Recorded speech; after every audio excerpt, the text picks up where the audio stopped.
I'd like to play devil's advocate here for a moment, no pun intended. Um, and let's just assume that God did create the heavens and the earth and people and everything that we see today.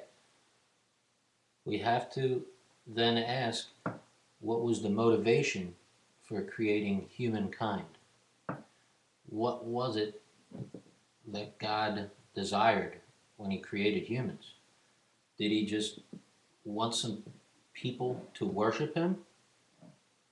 Did what was the motivation? Did he want to see the struggles that we go through in our everyday lives? Did he want to test us in some way for some strange reason and then decide not to appear to us and tell us to have unquestioning faith? Put a Satan in hell for evil to be widespread across the earth? Why?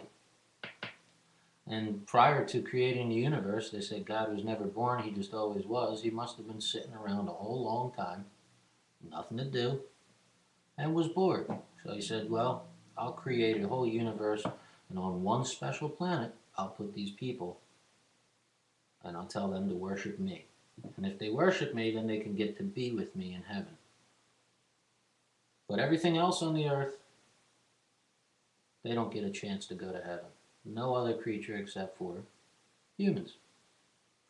So you have to ask yourself, what is the motivation then, if that is true, that God created us? Why? What's the sense? Why couldn't he have just created us and put us into heaven to begin with?